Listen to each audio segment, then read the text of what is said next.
Good evening, everybody. I'm Nathan Hill, one of the founders of Honest Grapes. I'm just back from a week in Burgundy with Tom. I'm here holding a glass of, actually not being partisan here, but Jane Eyre's Côte de Nuit Village 2017, which goes very well with the Hungarian version of Boeuf Bourguignon, known as Boeuf Goulash, which I just enjoyed for supper. I hope you all got a lovely glass of wine with you and can enjoy something for yourself. We've got a really great hour lined up here. First of all, just a very brief introduction. Why have Tom and I called Honest Grapes Burgundy 2021 campaign Tales of the Unexpected? Well, it's for a very simple reason. That those of you who know the Roald Dahl stories will know that they are quite sort of macabre and bizarre tales. A year that started, and we'll have this, I'm sure, from our winemakers here, with terrible frosts and awfully uncertain early spring and early summer. But then I think, just like the good sort of stories that we like, it has a happy ending, and quite an unexpected happy ending. When Tom and I went out to Burgundy, we were sitting on the Eurostar on the TGV to Dijon, and I said, oh God, we're going to have a week of hollow, reedy wines. And although we knew from the tasting of the Hospice de Nuit Saint-Georges 2021 that actually those wines in Nuit Saint-Georges were rich and ebullient, we were a bit worried about the Côte de Beaune wines, but actually that's not what they've tasted like at all. The happy ending for me as a collector is wines that are floral with abundant red fruit, most of them really quite rich bodies, or certainly developing and enveloping bodies, beautiful, soyeux, silky tannins, which are built to last, and very interesting comparison actually with 2017, we'll probably refer to later on. But this tannin structure that's built to last, and a strange sort of, a nice but weird sort of sweet herbal fruit twist at the end of a lot of the reds. So really very exciting wines. And I hope that you get that impression from our lovely winemakers who've joined us. So I'll hand over now to Tom, who's going to introduce the vintage and our guests for the evening. Thanks, Nathan. I'm going to be very brief because, frankly, when we've got such a great panel of experienced winemakers on, it doesn't really make a lot of sense hearing from me. But just for those of you who aren't aware or not so familiar with some of our guests this evening, then delighted to introduce you to Jane Eyre, who's been a long-standing friend of ours, who began her career. Well, her first Burgundy vintage was in 1998, but has experience with Ernie Lucen in Germany, with a number of the top growers in Australia and New Zealand, latterly with Dominique Lafont in Burgundy, set up her own micro-negociant business subsequently. We met back in 2014. And Jane has really become a very good friend of ours, making fabulous wines, concentrating in both côtes, in Gevrey-Chambertin in particular, and also in Beaune and Savigny-le-Beaune and Corton. So great experience across different sites. Has picked up a deserved second star at the RBF quite recently. So that's a sort of Michelin equivalent of winemaking, which is brilliant. And also picked up their Negociant of the Year as well. So very, very lovely to have you here as always, Jane. Thank you. Thank you. Moving on, we have Laurent Delaunay. So Laurent is, well, his family's Maison Delaunay was founded in 1893. And Laurent joined as, was it the third or fourth generation, Laurent? Trying to work out. I'm fifth generation. Fifth generation. There you go. He obviously looks a little bit older than I expected, but so Laurent latterly went off with his wife Catherine, made some fabulous wines in the Languedoc, and then was able to return to Burgundy in 2017 and buy back the family Maison, and again has gone from strength to strength due to his fantastic relationships with various growers in the region, has access to some fantastic plots across both côtes and now up in Chablis as well. And his winemaker, Christophe Briatet, has won the IWC Winemaker of the Year for 3 years in succession, which is an extraordinary achievement. So we're delighted as ever to have Laurent with us as well. I can't see him on my screen. There he is. And we have Matthieu Mangenot, who has been at Domaine Bichot now since 2007. And prior to that, after performing his viticultural duties in Montpellier, has had experience as far afield as Lebanon, as South Africa, and even Bordeaux, and then moved back to Burgundy, where he found himself up in Chablis, looking after Maison Bichot's property and grapes up in Chablis, and then has been down in Beaune at the Maison HQ since 2017, where he is assistant technical director. And Maison Bichot, for those of you who aren't so aware, is the umbrella company which has a series of wonderful domains who we've been working with for many years, including Langue de Paquet in Chablis, including Clos de Frantin in Nuit Saint-Georges, some wonderful holdings in Vosges-Romanée, and Domaine du Pavillon in Pommard. So once again, hopefully you're seeing a pattern here. We have some incredibly experienced winemakers who have experience across the domains and across the regions. Last but not least at the moment, unless Brian has appeared and I haven't spotted him, apologies if I have, I'm delighted to welcome Pierre Meurgey as well. So Pierre, fascinatingly, thank you, Pierre. So Pierre is someone we've only met on our most recent trip out to Burgundy, but I'm sure he's going to feature regularly in our En Primeur offers and our tastings and dinners and events. Pierre was formerly the head of a significant Burgundy negociant based in Beaune, and then decided that he wanted more to move into production, as that was some of the family background. He now has his eponymous domain, Pierre Meurgey. Also, an interesting operation as well, Meurgey Cross, down in the Mâcon as well. So Pierre, we're hoping to hear a little bit about the Mâcon from you as well, as that's an area where we're not so well covered, perhaps.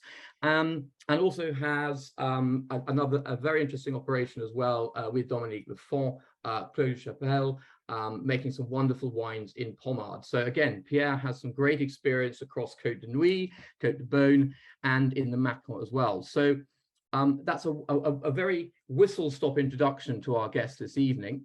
I think now we will turn to the beginning of the year, I think, and perhaps we could start with a very quick idea for our guests here, our attendees. What were the initial challenges of the 21 vintage in the first sort of half of the growing season? So perhaps I could turn to you first, Jane. And you pick the person who actually doesn't have vineyards. I knew you were going to do that to me, Tom. that was probably one of the biggest challenges, I imagine. No, it's actually great because it means somebody else has to do all the work when it's raining. And the I suppose the early challenges really with this sort of unseasonably warm February, perhaps. Did you see some of that? Well, again, I probably don't see a lot of February because I'm in Australia doing vintage over there. But it's the thing that you start getting these winters that aren't so cold, and so the vines are like, okay, well we can start growing, and so you get an early start to the vines starting to produce some very small shoots, and then you get spring frost.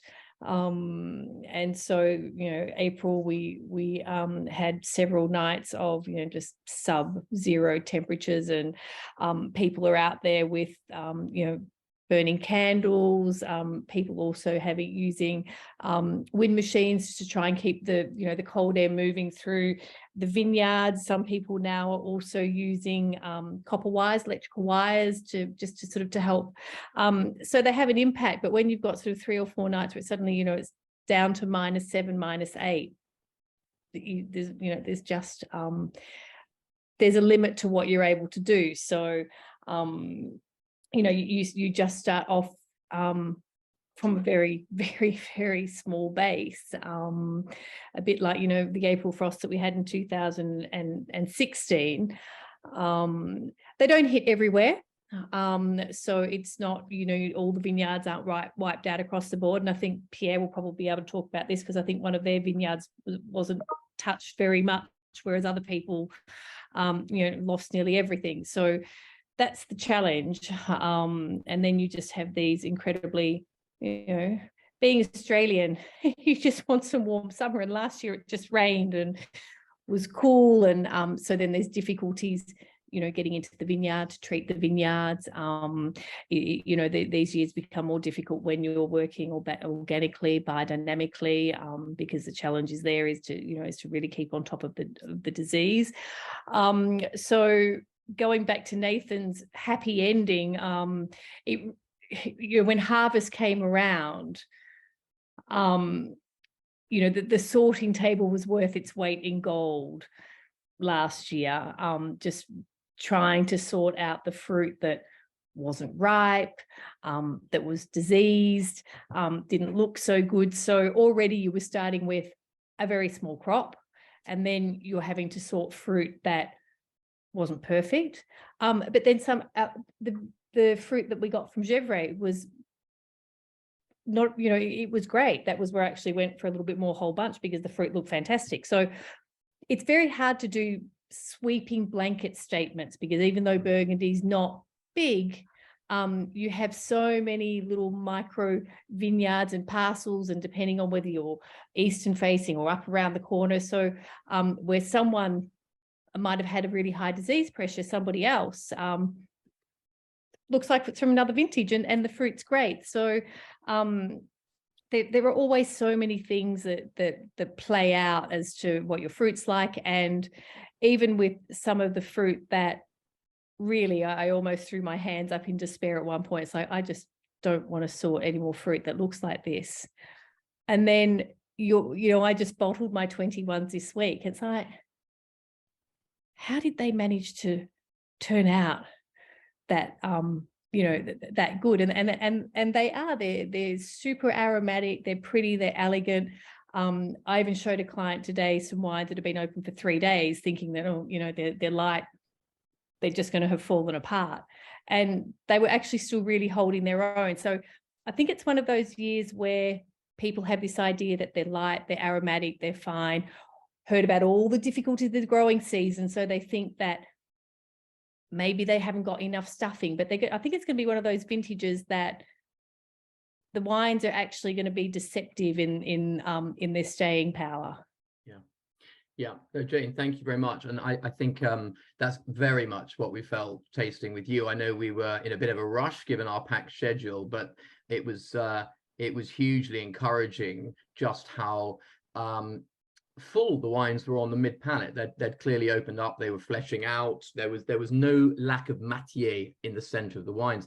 So turning now, if I may, to Pierre and then Laurent, Jane actually mentioned the fact that it's important to not make any sweeping generalizations about Burgundy generally, especially in a vintage where it clearly affected different areas differently. So Pierre, perhaps you could start by telling us, where were you more affected? Where were you less affected? Was it very different in the Macon, for example? How was the vintage for you?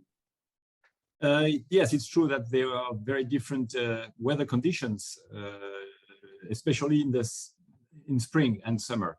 The frost, unfortunately, did hit most of Burgundy, with a few exceptions. Jane briefly mentioned it, and it's true that we are lucky to have a vineyard in Corton-Charlemagne, which is facing the west and which is in a little valley. And this little valley used to be named the Cold Land. It's just in front of the village of Pernan-Vergelès.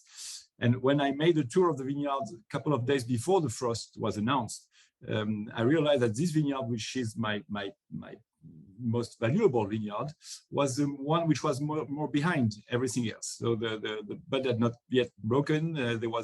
Everything was still in the coton, as we say in French. The buds were still protected, and I decided not to put any protection there because I did a bet, and I thought maybe this will be okay, and I will put my candles in other places, which I did, and I was lucky because it's true that our Corton-Charlemagne was not badly hit by frost. Whereas the places, the vineyard where I did put the candles were not protected enough, because actually there was 3 nights at very low temperature, and it started around 0, started to rain, then to snow, and the fact that it became very humid and then very cold was partly what has created so many troubles and damages. Regarding the Mâconnais, it's true that being more south, we also had initially the very warm, the rather warm February, and 1 week, just end of March, before frost was announced, which was really like summer. It was more than 20, 22, 23 degrees Celsius in the vineyard in the day. So this accumulation of warm days has pushed the vegetation very much forward. And then we got this frost episode. But in Mâcon, being a bit more south, so the frost was not as bad, as deep as in Côte d'Or. It was bad though, but there were 2 regions which were less hit, which were roughly the Saint-Véran appellation and the Pouilly-Fussé appellation. Unfortunately, later in the season, we got hail there. So what had not been frozen was hit by hail. So as a result, we got really low yields more or less everywhere. And as said earlier, the fine weather during the second half of summer and mainly after the end of August helped us to produce really, really interesting wines, both in white and red. Thank you, Pierre. Yes, it does seem incredibly unfair to have managed to avoid an amount of frost earlier in the year, only to get thumped by hail later on. It's it certainly underpins the iniquities of being a hard-working winemaker. So very, very unfair indeed. Laurent, turning to you again, with various holdings and relationships and contracts across the coasts, perhaps you could tell us a little bit more about 2 specific areas, Nuits Saint-Georges and also the Haute Côte, an area which, of course, I know you're very, very keen on. I think Nuits Saint-Georges and the Haute Côte, I start with the Haute Côte first. The Haute Côte is higher in altitude. It's between 100 and 150 meters higher in altitude than the rest of Burgundy. And so it was less affected because the bud burst happens normally in the Haute Côte a little later. So the buds were not started really in the Haute Côte. There was in some places a little of frost, but it was the Haute Côte were less affected than the rest of the Côte de Nuits and Côte de Beaune. Nuits Saint-Georges was affected as the rest with a lot of heterogeneity. It's one, Jane mentioned that Burgundy, there are a lot of variations between one place and the other, between one vineyard and the other. And just in order to confirm what Pierre was saying, as far as we are concerned, for instance, in the Côte de Beaune, we have a vineyard in Pommard, and this vineyard it's a very old vine. It's a vineyard which is about 80 years old, and every year it starts and it ripens later than the rest. And my neighbor had to put some candles. As far as we are concerned, the buds were not at all started, and we were not affected by the frost in this vineyard. Old vineyard, deep soil, roots going very deep, not affected at all. So it shows how many differences there are between vineyards and vineyards, villages and villages, and so on. But apart of that, this vintage 2021 reminds me a lot of vintages of the 80s. I started, as we said earlier, I'm not as young as I would love. I started my career in the 80s. I started to work in the winery in 82, 83. And the first vintage I made alone on myself was 1990. And it reminds me a lot of vintages of the 80s. And I still have some bottles of the 80s in my cellar, which are very good now. But I think the main difference is that we have the knowledge, we have the technology, we know what is happening, we know how to manage these vintages, which are very classical vintages. And that's really what made the difference. We know how to work with grapes like that now. And just after the harvest, I mean, the last year, 2021, the summer, the harvest and so on was so stressful that we were all very, very stressed. And we were a little disappointed as well, because it came after a series of fantastic, very warm, very hot, very solar vintages. So we were all a little disappointed compared with the last vintages. And finally, now after the aging, after more than 1 year of aging, as you said, it's a very good surprise. And it's a vintage with a lot of purity. It's a pure expression of the Pinot Noir and the Chardonnay. And above all, what I think is that it's a vintage where we really see the difference of the terroirs, because nothing is hidden by a kind of over-ripeness that we may have experienced in some of the last vintages. Yeah, Laurent, thank you. Lots of great comments to unpack there, and I'm sure we'll come back to some of them. The style of the vintage, its comparison to previous years. I'm sure there's I've certainly got questions on that front, so we'll come back to that. Matthieu, turning to you now. Obviously, your responsibility now encompasses all of the domains under the Bichot mark, but I think it would be great to hear a little bit more specifically about what happened in Chablis, so we can get a full sort of spectrum of the region. Yeah, no problem. Yeah, Chablis has been very, very badly hurt. Of course, you know that the Chardonnay usually has bud break a bit earlier compared to the Pinot Noir. So, like Laurent said, everything that was up in the haute côte was a bit more protected. That wasn't the case in Chablis as the beginning of the growing season, especially the end of March to the beginning of April has been very, very warm. So we had temperature a little bit like around 25 or above in terms of temperature. So it's been very, very warm, speeding up the growth at this period. And so in Chablis, the frost has been absolutely terrible on the vineyards that are already 1 or 2 or 3 leaves, especially that we had some rain and a little bit of snow during the period. So we had several nights, 6, 7, and 8 of April, where the temperature went very, very low, -3, 4, 5, -6 locally, with a lot of humidity. So that's really what made the main problem, that the water inside the leaves, inside the very young leaves, inside the coming grapes has been creating a lot of damages. So the losses in Chablis have been very high. We lost overall between 70 and 80% of the crops, despite systems of protection that are widely used in Chablis. I could mention, of course, smudge pot, candles. We also have electrical wires, heating cables. But as you know, we cannot really protect everywhere. The specific thing with this frost was a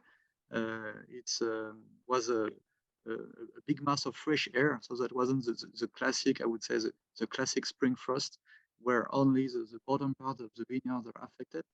In this case, all the different layers, so from the lower altitude to the top one, have been affected and destroyed by air. So it's a general big mass of cool air that really created the damages. So yeah, very difficult in terms of yield in Chablis.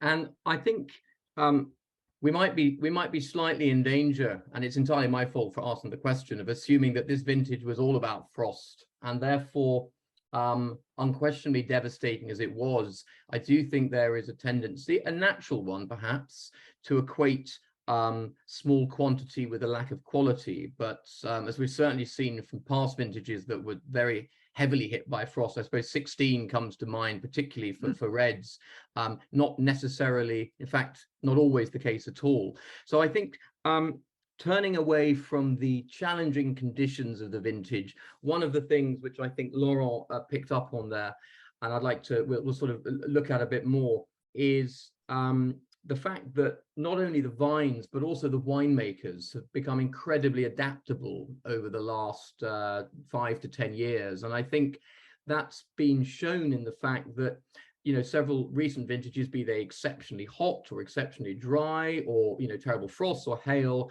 they just would not have been able to produce the quality of Burgundy, which we're now seeing. But again, we want to sort of not so much hark back to a different time, but one of the questions which I always have, and I know our Honest Grapes club members and clients and Burgundy lovers will have, is the wines themselves. We've found out about the challenges, or some of them at least, but what of the wines themselves? So back to you, Jane. It's always a question winemakers hate, I know, but if you were going to make a few comparisons of recent or past vintages, if you were going to look at the style of specific cuvées of yours, take us through some of your wines from the vintage. Yeah. I mean, you always try and sort of compare and see where they're sitting, especially this time of the year, because well, for me, I'm starting to, you know, get them ready to go out into the world. And so people are asking the question, you know, asking exactly these questions, and you ask them yourself, because then you think, well, you know, what do you think, what do you think that they're going to do? And especially for, you know, clients like Honest Grapes, people are buying them to put them in their cellars. They're not necessarily wines that are going straight into restaurants, which will, and quite often will get drunk quite quickly. So it's like, well, what's the potential? And you sort of, as I said before, I think that it's, yeah, we always say that we're not magicians. You can't magic something into something that it isn't. But it is amazing what happens to wine 12 months in barrel in the cellar. And there have been years, I remember in 2017, and 17 was a bigger vintage, and really not the same in that it was warmer, but we had sort of some cooler weather prior to harvest. But I did put all my 17s to barrel thinking, oh great, I've just made a lot of really expensive rosé. How am I ever going to sell all of this? And you get them into bottle, and they, you know, they change so much. And then in 18, I put them all to barrel, and it's like, great, I've made a whole heap of Barossa Shiraz. Sorry for the Australian reference, but you know, dark in color, really intense. And then they come out the other end, and they've, you know, they've sort of smartened themselves up. And so I like the fact that 2000 and as you said before, I mean, the 21s might not be everybody's cup of tea, and it's also the same as not every wine in your range, depending on what appellations you have, are also going to be all of your clients' cup of tea either. Some people who like bigger, richer vintages and like maybe more structured appellations, maybe 2021's not going to be their favorite. But for people who maybe like the wines that are perhaps on the more, you know, elegant side, if you like, more perfume side, more classical Burgundy, if you like, you know, great Pinot vintage, I think people are going to be pleasantly surprised and going to really like the wines. And because that's the problem too, the press gets onto vintages, and then people hear that, you know, as you're saying before, you were talking about a year of it just being about frost, and so people latch on to the bad things. Oh, it was frosted, it rained, we all knew that you know, summer wasn't great. But there's so much work that goes into the vineyards these days, and we have so much more technology and equipment that we can use in the winery, that it's a little bit easier as well to get something into bottle at the end that really is quite delicious. So, you know, there's some aromatics of 13. You know, 2007 comes to mind a little bit as well. But then I think that there's maybe a little bit more structure underneath them as well. So, yeah, I also went back to a year where I've been using more and more whole bunch in these warmer years, and I've gone back to using literally 100% destemmed. And hardly, I think I bought one new barrel last year. So, you know, we adapt as well. I don't think people in Burgundy really necessarily work to a recipe that, you know, the quantities are tiny, especially in 2021, you might be dealing with 1 barrel of something, 2 barrels of something. So you've really got to sort of look at, you know, what are your options? What can you do? Pulling back on new oak, maybe pulling back on whole bunch. But it's one of the years again that when they're cooler years, I think you really see as well the characteristics of each appellation. I think the lines get blurred a little bit in the warmer years when everything's quite ripe. I think it can be a little bit more difficult perhaps to see the nuances. And you know, we're dealing with Pinot and Chardonnay, and that's what it's all about.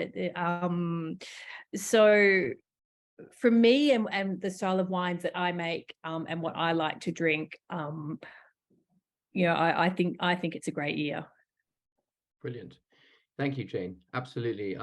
Certainly this just transparency to the terroir, this purity was something that was very much in evidence when Nathan and I were tasting. It was quite, you were quite clearly where you were when you were tasting the wines, which I think is actually one of the great joys of Burgundy, is to have that patchwork quilt of different sites, which give you such an interesting and very different expression of the grape. So Pierre, turning to you, something that Jane actually mentioned, which I think it would be interesting to hear your perspective on as well, in terms of your approach to whole bunch and destemming and use of new oak.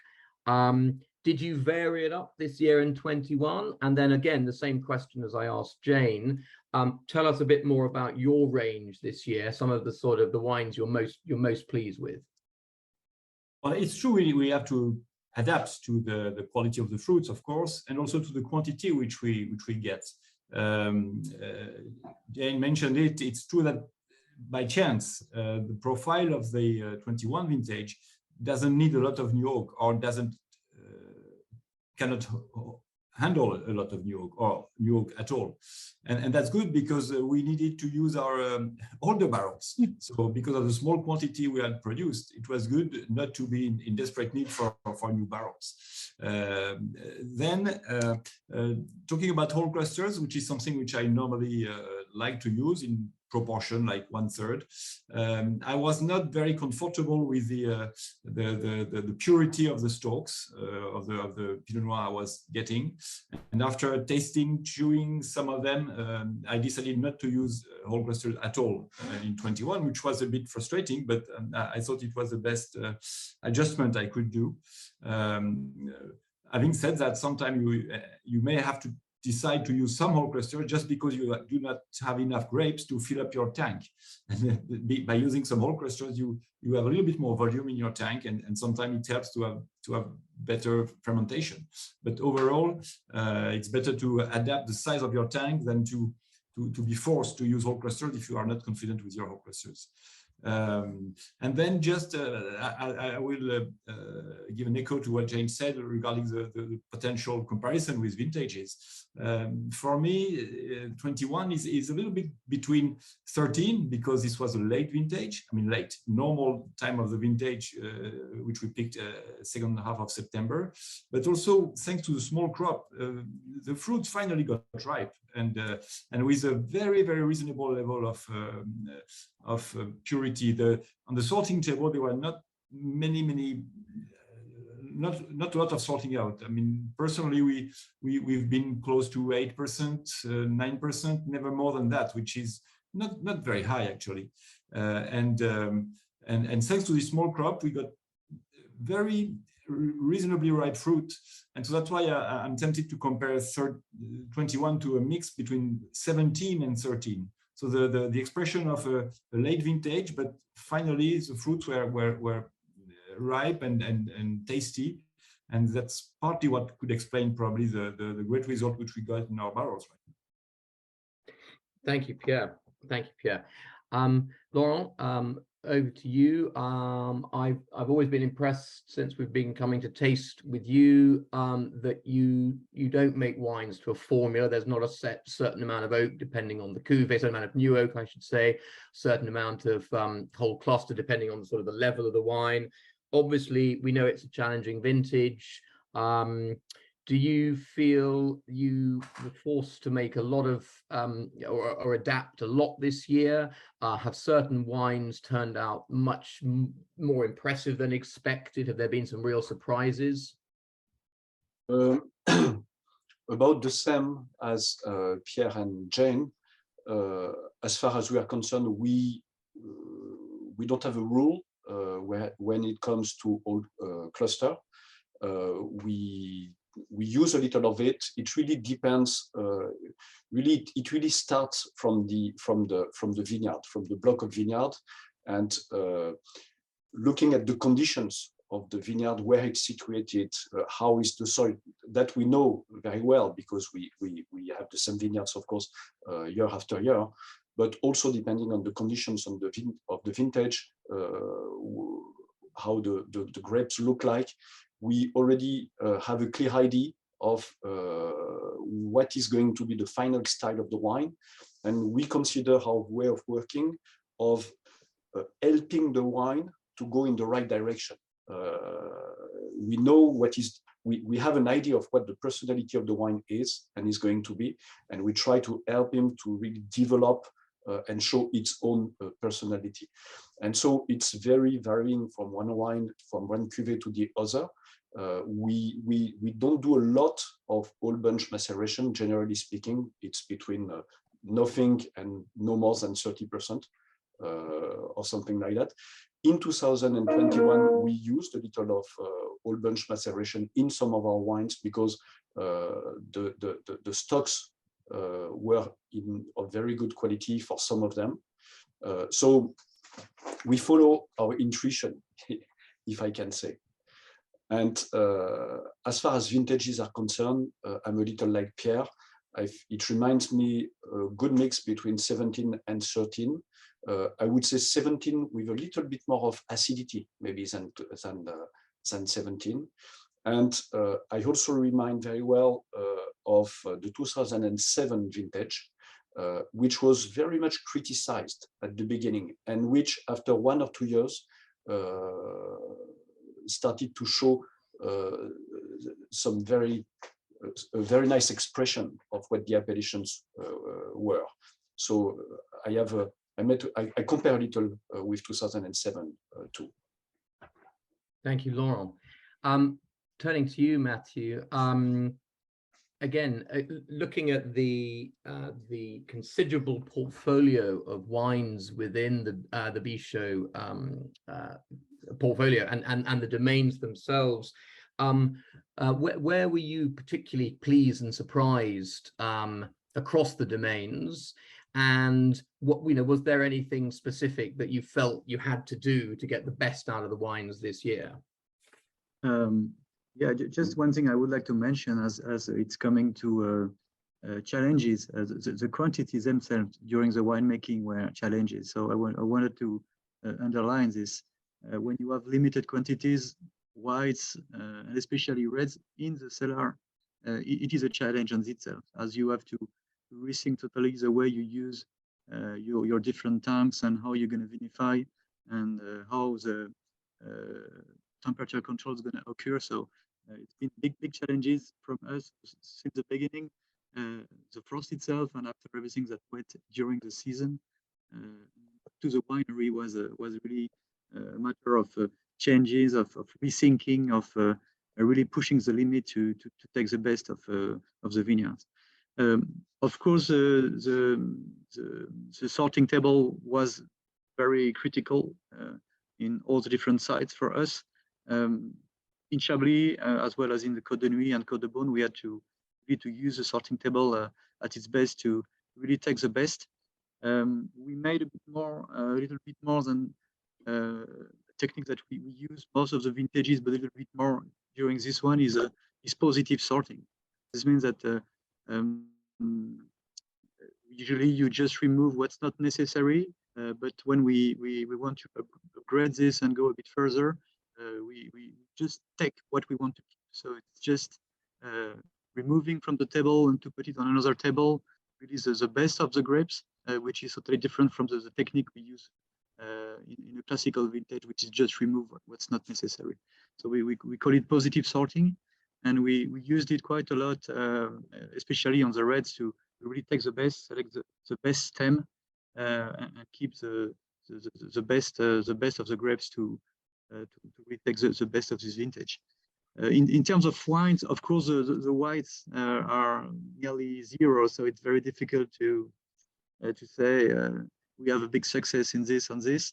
Of course, in Meurgey, we've still had a bit of grapes remaining, so we could produce a few Meurgey with great quality and a nice purity.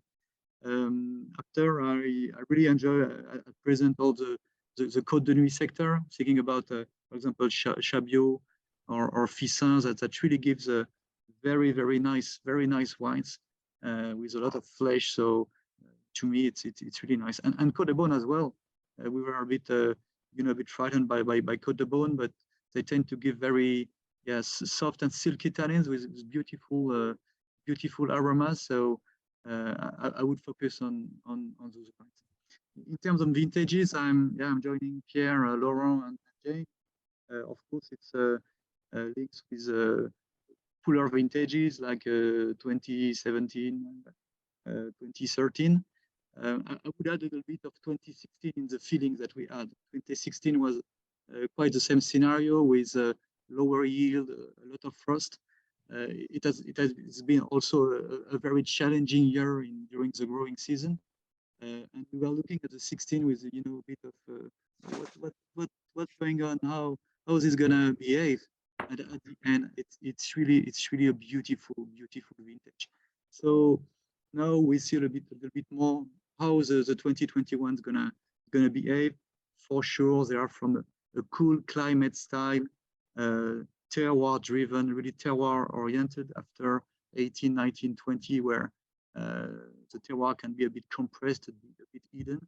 So it's to me really a beautiful vintage for people that like elegant wine, refined wine with a sense of place. So speaking overall, we are back to what we love in Burgundy. This is the place for climat, the place to express different places.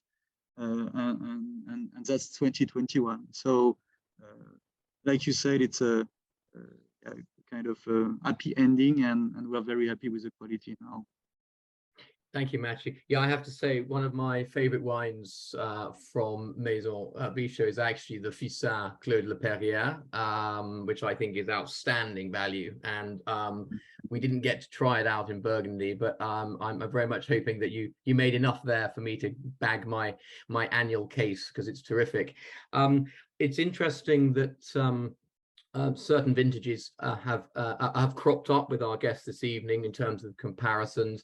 We did hear 2017 talked about by others as well on our travels, including Romain Topinot, including excuse me, Jacques de Vosges as well. In fact, no, that's actually not the point. It was quite interesting, given their vineyards or their domains certainly are opposite each other in Maurice Saint-Denis, but where Romain Topinot made a similar comparison to the elegance and freshness of 17, as perhaps we've heard this evening. Jacques de Vosges over at Clos de l'Ombre made an interesting, and I have to say, I was slightly surprising contrast or comparison to the 2010 vintage, in the sense that it was it took a long time in the cellar to put on sort of flesh and put on juice, but I think it's very clear that there's a lot of interesting and quite different wine out there. So that being the case, whilst we wait for any questions from our guests, I'm conscious we're coming into the last 10 minutes. I would just love to go round our panel and ask them very quickly, what would be your tips for us as Burgundy lovers for selecting wines for your cellar and your table this year? So over to you, Jane, first. Starting with me, buy whatever you can get is the answer to that, isn't it? Right. It's just the tip is always, I mean, buy what you like. So, maybe 21 is going to be a little more challenging as far as perhaps what's going to be on offer to taste, because, you know, when some people are down to one barrel, it's going to be hard for, you know, them to have lots of wine on tasting. And that's where I think it's really important when people build up a relationship. And I'm not just trying to, you know, do any promotions for Honest Grapes, but I always say to people, because they say, well, you know, we get so confused when we go to a restaurant. I mean, how do you know what, or into a wine store, how do you know what to buy? And so I think when people start building up a relationship with, whether it's a wine store that they go to, or, you know, restaurant that they go to, so they, you know, they build up a relationship with the sommelier, or their local wine store, or their you know, their people that they go to, like you guys, that you start working out whose notes you can align your palate with. And so I guess, you know, as the notes start coming out, people will probably start to work out, well, you know, I've had these in the past and I like these. And because it's so personal. Like every year, doesn't matter how great the vintage is, there is always good wine and less good wine, because, you know, well, everyone sort of talks about location, it's very much winemaker, and then, you know, viticulturist. So I think it comes down to personal taste. There's going to be a lot more great wines out there than people might perhaps think already. But you know, just you know, it's always good to try new things as well. So the tip is just to, you know, maybe read a little bit and go and taste some wine and see what people like, and you know, trust the people that you deal with, whilst accepting that you're going to have to buy what you can get your hands on, because there's so little. Well, there was that. I did say that first. You did, exactly. You did. That's with that caveat.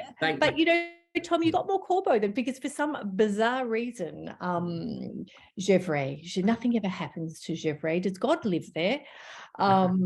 Because I have more Gevrey than I think a Village and Premier Cru than I think I've had in any other vintage.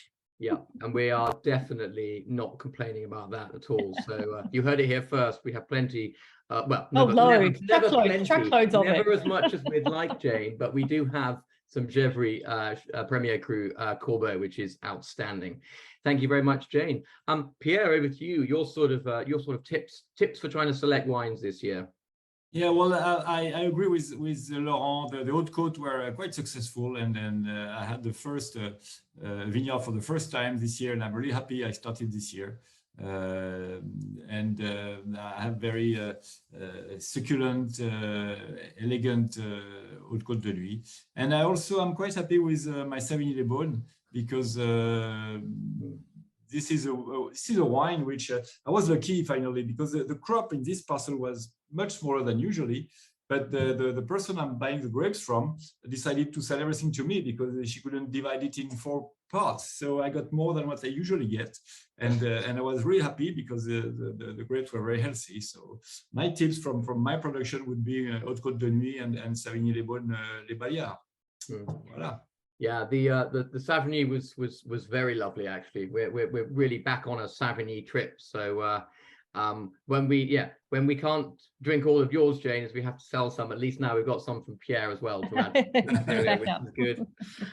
Laurent, over to you. I mean, you've got a fairly sprawling portfolio, although things come in and come out each year. We've probably got a couple of new wines coming in this year from you. Where generally should we be looking in Burgundy, and yourself specifically, what are some highlights?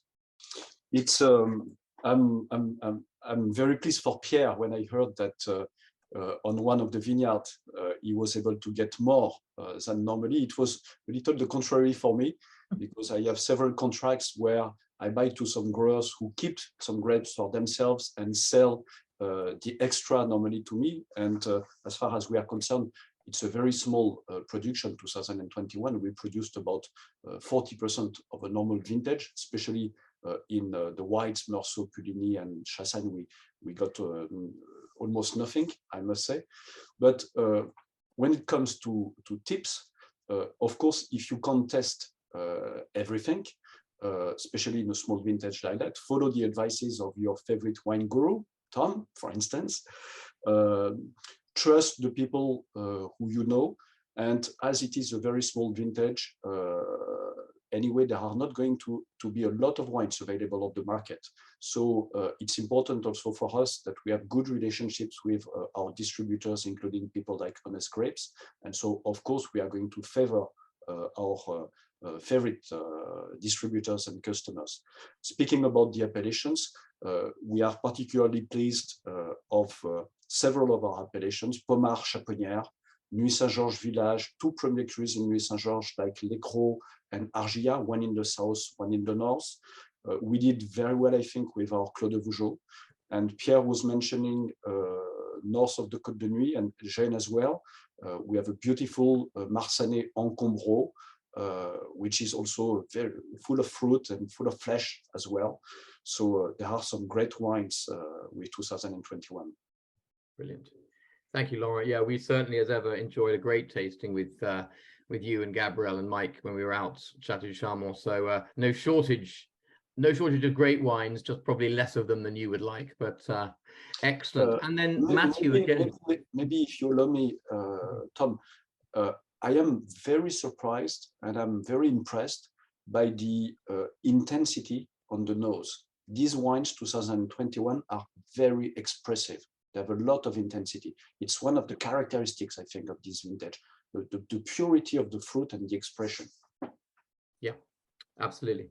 And Matthieu, given you're overseeing a significant portfolio as well across the region, I mean, they always say you can't choose wines like choosing between your children, etc. But just your general thoughts on buying this year, and then maybe a few wines that you've found particularly interesting across the Bijot portfolio. Yeah, I would say the first thing is act quick and fast. Yes, the yields are very low, and the amount available are very low.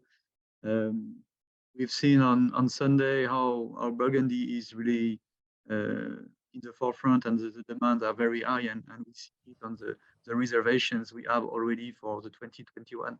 So yes, the first advice is, if you like a terroir-oriented, elegant wine, the fruitiness that was mentioned by Laurent, and that kind of wine that we have in 2021 is really trust your historical background, trust the people you are in contact with, trust yourself as well. If you are at ease with the producers and terroirs that you usually like, you're gonna love them in 2021 still. So trust yourself and act quick and fast. So yes, I mentioned a few wines already. Of course, we still have a few wines from Chablis. So for example, Vaillon or Vaudésir, or even the Monopole of Mouton are still there in 2021, even if in very limited production. They are, quite brilliant with nice acidity and minerality noses. So really something you have to consider.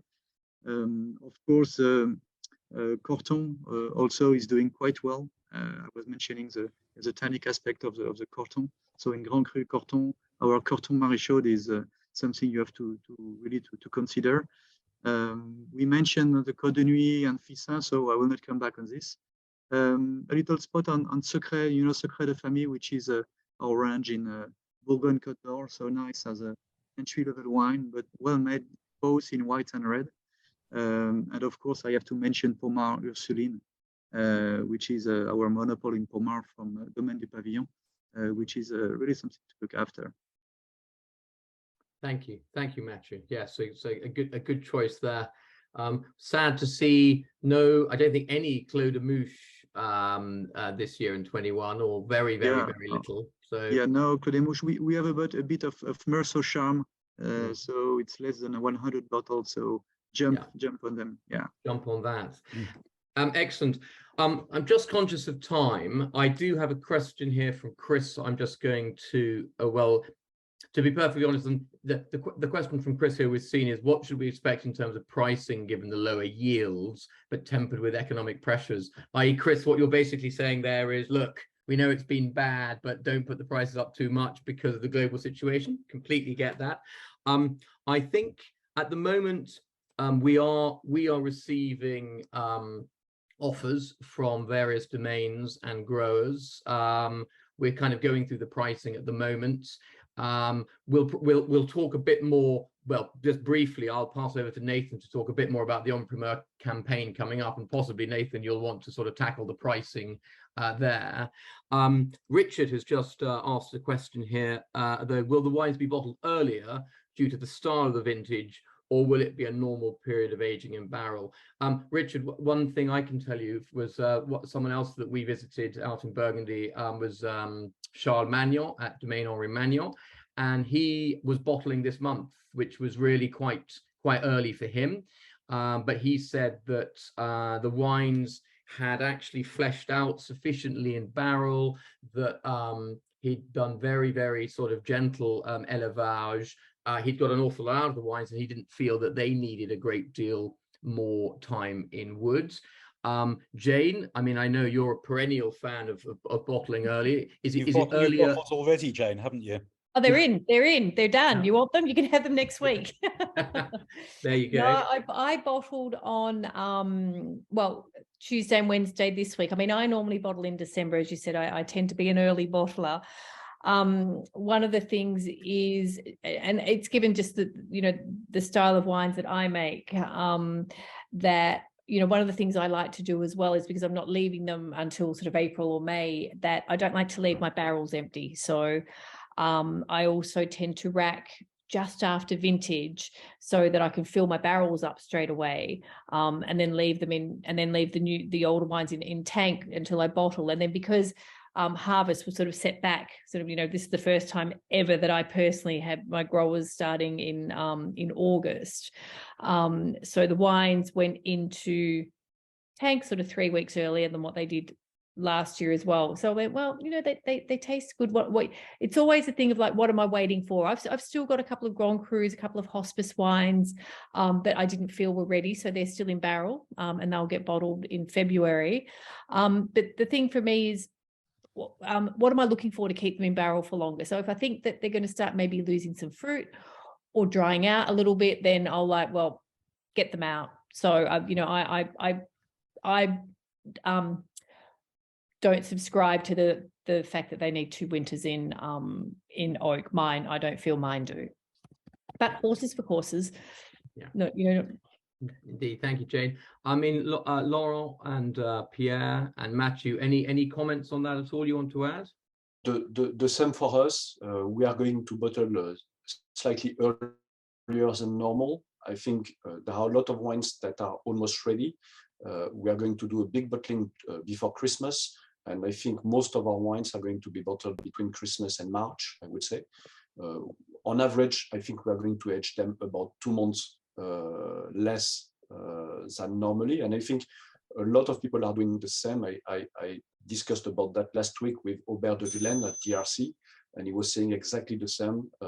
It's not a vintage to age in barrels for too long. Sure. Thank you. Some different options. It's true that it's not a vintage to keep for too long.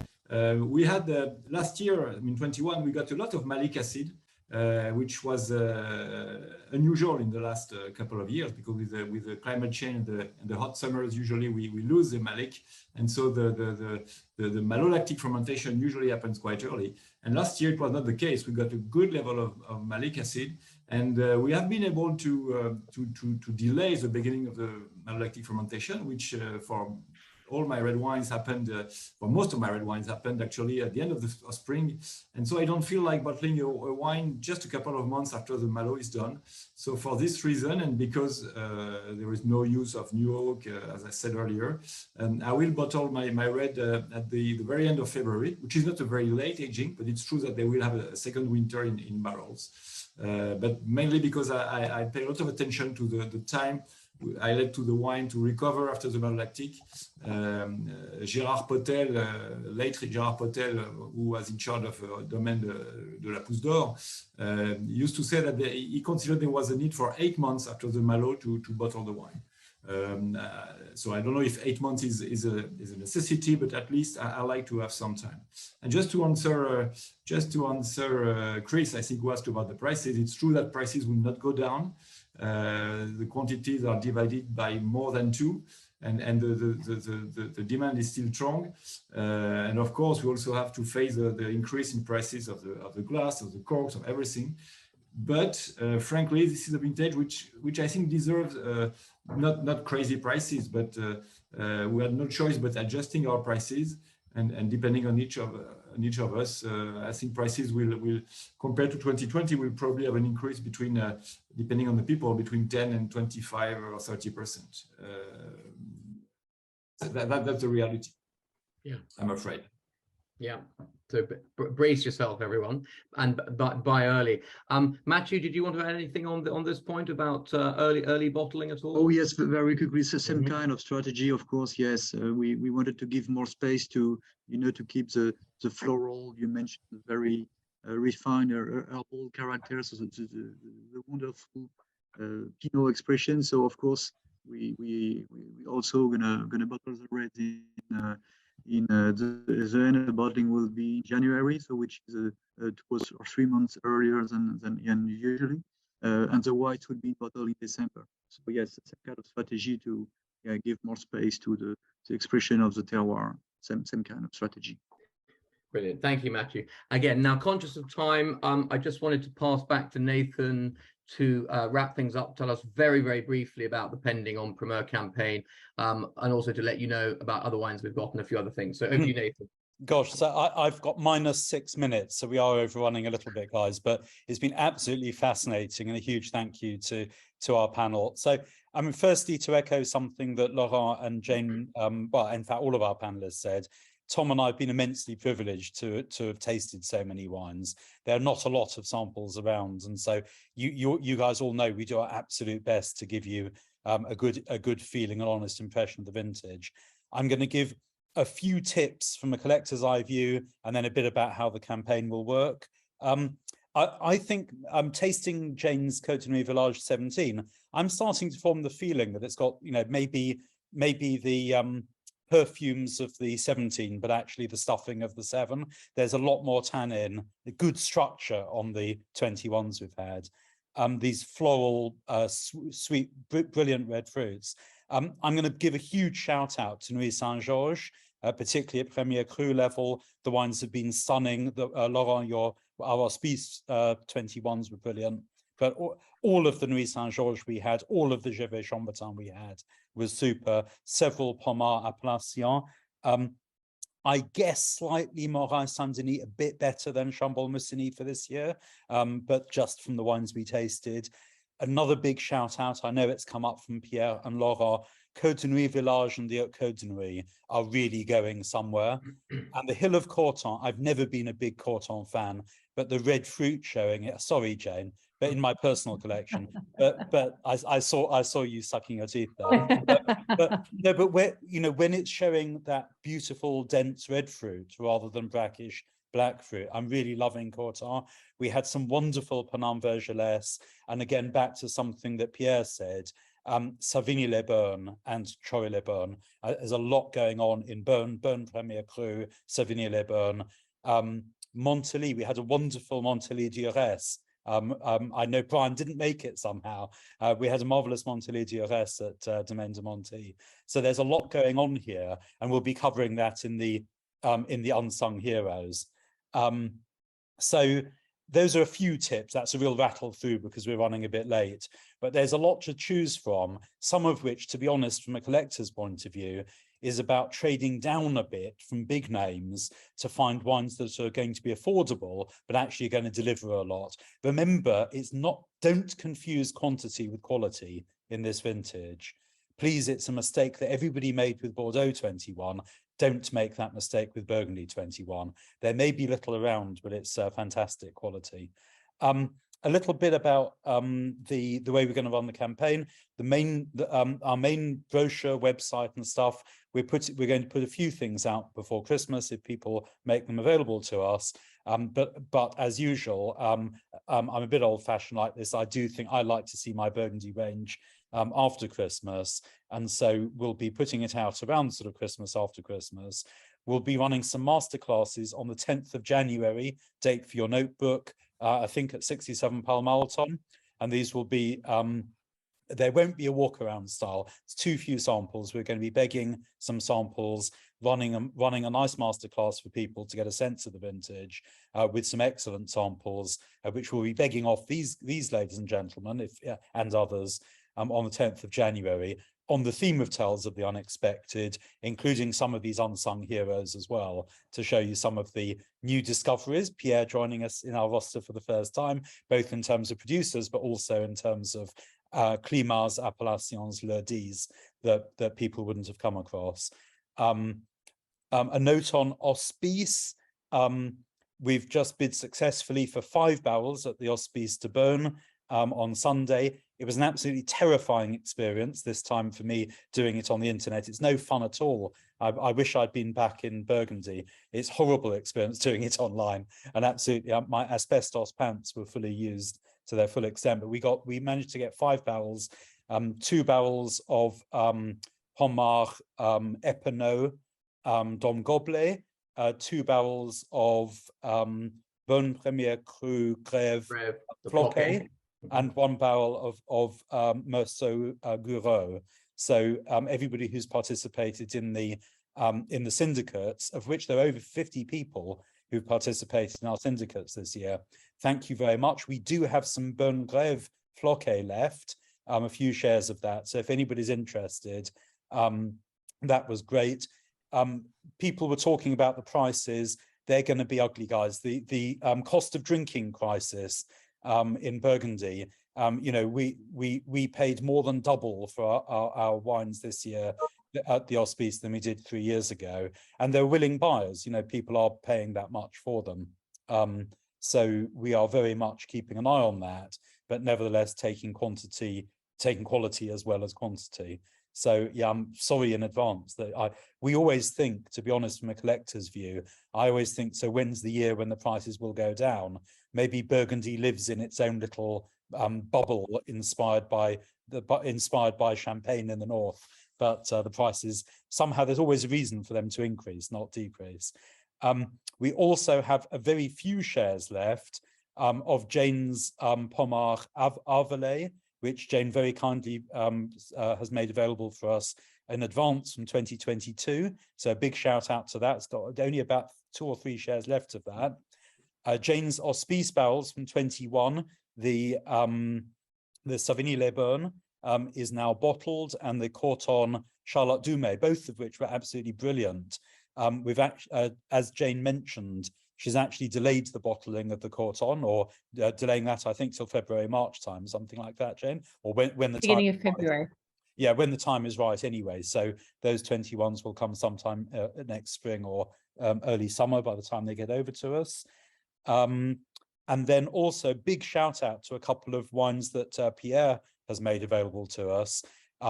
If there's not enough white for you from 21, and the whites were brilliant, we haven't talked much about them, Pierre has very kindly made available a number of cases of his absolutely wonderful Penin Vergelès Premier Cru Souffretti 2017, a great vintage. If you want to stockpile 2014, 17, 19, 20 and 21, but there's very little 21 to take. So thank you for that, Pierre, and also a little bit of your Pommard Grand Epinot 2018 that we're taking as well. So to make up for a bit of the shortage of 21s, we're going to have some wonderful back vintage.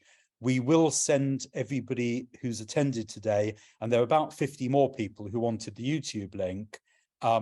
We will be sending around a link to a back vintage offer, I think tomorrow or over the next couple of days anyway, Tom. So yeah, a lot going on there. My summary is really, please just don't confuse quantity with quality. It's a very exciting year for those of us who are real Burgundians and like that sort of fresher, cooler climate wine. It's absolutely brilliant, and the stuffing on them has really increased as they've developed in barrel. So, you know, huge thank you to our growers. Jane says sorry she's had to pop out for her dinner, but we are running a bit. I think then finally back to you, Tom, in case I missed anything.